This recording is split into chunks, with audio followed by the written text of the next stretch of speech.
Okay, that's all our stretchers cut down to size. If you noticed, I just cut off the piece there that said that it was between stretchers 3 and 4. Make sure you write that back on again, because these are 2 different lengths. Great, and I've just trimmed mine one with a knife just to get it really neat. I don't know whether it's worth doing. Might just be worth having a quick look. When I turned this one, I did get a little dig in. Actually, it was down to size, so you can't tidy that up. You need as much bulk in where the joint's going to be, so I left it on. And that's fine, because it's in the mortar, so you're not going to see it. It's actually cause a bit of friction, won't it? It's a good thing. It's almost like I did it on purpose. Well done.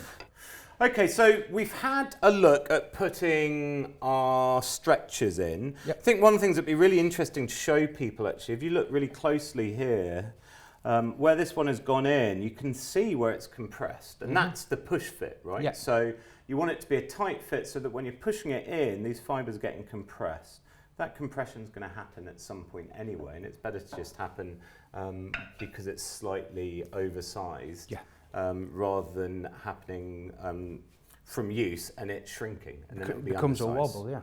Okay, so we've got one side is a nice fit, and Grain alignment.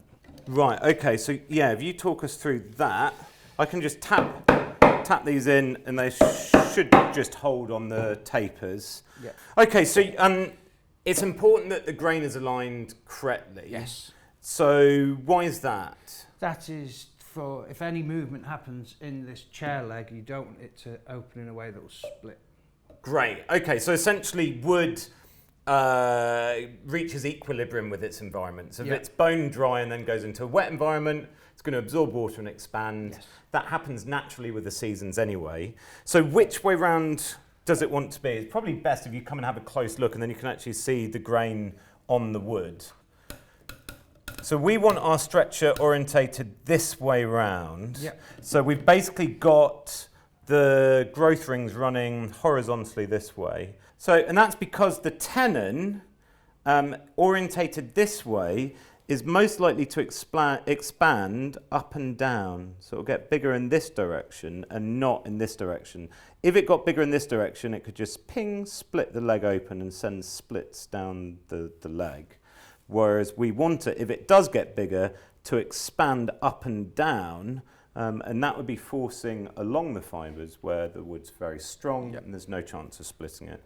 So, and that, I suppose that is a thing, because you might be tempted to actually have this facing outwards because it looks pretty, and that's the bit that you're going to see. Yep. But you shouldn't do that. We've got to have it that way up. Okay, great. So then you've had a look at the other side. Yep. And one of the tenons was maybe a little bit too tight. Yeah. So you could be tempted to just bang it in. Yeah. But it might be worth just shrinking it down a tad. So it's Definitely, because we're at a dry fit stage at the moment. If you bang it in, you're not getting it back out again. Yeah, good point. You sound like that's from experience. Yes. So there are a few ways we could do that. We could just take a carving knife to it and just carve it down a little bit. You can bunch up some sandpaper in your hand, cover the whole tenon and twist it. Don't rub it, twist it, because then you're taking off an even amount. But I'm going to show you a very easy way on a shave horse how you can remove an equal amount of material and still end up with a circle. So over to the shave horse we go. Great. Okay, so I'm going to draw a line right the way around the tenon. And then I'm very methodically going to remove that line, and as soon as I get back round to the line again, I know that I've taken wood off the whole of the outside of the surface and not any more.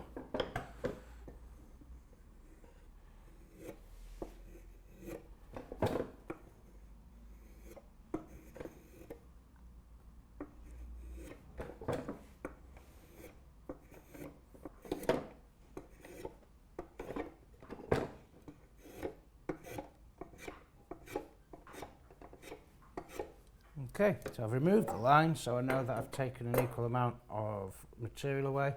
Still round. I'm just going to knock the marks that the spoke shave's made off, not into the tenon, just where they'll show on on the leg. Right, just rolling that in there. There we go. It's blended it all away. Okay, so now Robin's got our side stretchers fitting, we need to start thinking about the centre stretcher. Centre stretcher, we're not putting a tenon into the centre of that, so it doesn't need to be as fat in the middle. No. So these ones we said were 1.5 inches. Yeah. And we roughed them at about 14 inches length to give us plenty of leeway. And then this one could be like 1.125 inches. I think in the PDF we might even say 1.5 inches as well. It's just aesthetics. This one can be thinner and maybe looks slightly better if it's a little bit thinner. So yeah. So anyway, before we can measure up to fit and size the centre stretcher, we need to drill the holes. So we could be doing that with the same technique as before. Yeah. But Robin has another method that he has used, so I thought it'd be good to show different techniques.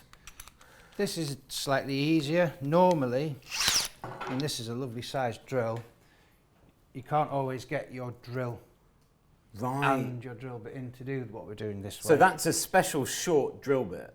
That's a short drill bit, and that's a short drill as well. Thank you. So when do you get a short drill bit from? I bought that from a German company that aren't exporting until Brexit's done with. Well, but what about for Americans? Yeah, they could get it. And that was Japanese anyway, wasn't it? Yeah, they called us. So if you're watching us from Japan, you should be able to go to your local hardware store. A Japanese Star M auger. Great. That's called. Right, okay, so show us how you do it then. Well, I've just noticed something there. Have you seen how perfectly aligned that is if it's just there? Is it? Yeah. That's a coincidence. Isn't it? Don't rely on that happening for you. No. Obviously, if it doesn't fit that way, you'd have to turn it side on. Yeah, and I'm going to do it sideways anyway because that isn't going quite into the middle. So okay. I'm going to look into the side of this stretcher and I'm just going to mark halfway up. Great. If you're really struggling to do that and you've got a spade bit, a wide spade bit, you can line that up with the outside, and obviously where the middle of the spade bit is will be the centre of the stretcher. Right. Yeah. Good idea. I would say that's the middle there. And it's to my mind, it totally makes sense doing it this way. Yes. You could make jigs and measure lots of complicated angles, which would be such a hassle. That's how I do it. Yeah. But to my mind, where these chairs originated, they wouldn't have been doing that. And I think if you're doing production work where you're making lots of chairs, or if you're trying to get the most perfect fit, then it's handy. But if you think that life is too short, just line it up and drill the hole. This is very true. I mean, you look at, there are people out there that don't even use bevel gauges, sliding bevels. They just know exactly where they need to drill, which is enviable. Some of the holes in this feel like we haven't used a sliding bevel. Right, come on then. What do we do? So we need to get our drill onto the mark where we're drilling. Great. Now my line of sight, I am keeping the back of the drill level with where I want the...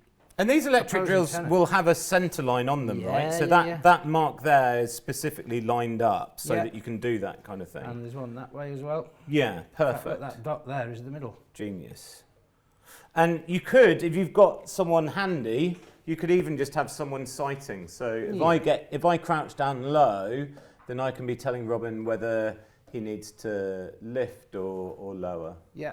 It's probably worth just pointing out, it might be worth banging these in so they're in nice and firm. That should all hold it still for drilling. Yeah. So it's important to make sure your legs are knocked in properly, definitely. You don't want any wobble while you're doing this. And then we just look from behind, line it up. I reckon you could be up a touch. Yeah, something like that.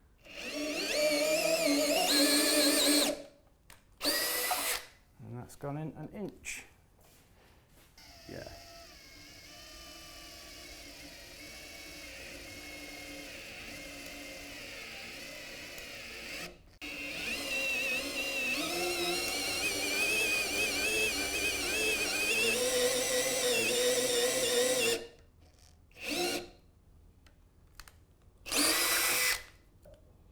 tiny little bit of tear out there. Perfect. Yeah, great. Okay, so now we've drilled our holes. It's time to measure the distance between the backs of the two holes using exactly the same technique as we used for here. So we'll mark from the same spot on each leg. I get...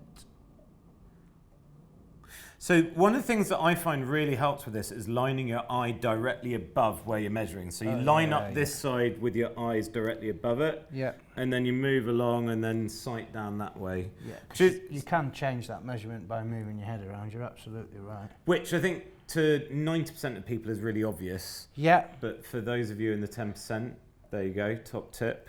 It's caused me problems before. Right. Right, so yeah, 13 3/16 I get there. That is my measurement. Don't use that as your measurement. You must take the measurement yourself. So write it down, 13 3/16, and then you just need to know how deep your tenons have gone. And you could even do that just with a pencil. So put your thumbnail up against the score line.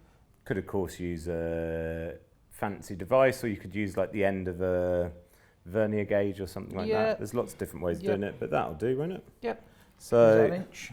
It is. Bang on an inch. Well done, you. Thank you. Okay, what's this side? Okay. And bang on. Brilliant. So just add on 2 inches to your original one. Yep. Great. Okay, so next job, get this on the lathe, do exactly the same as we did with these. I don't think we need to film doing that. And we'll take the centre down, put in our score line, measure it out, bang, and we'll see you back with this to fit. Yep.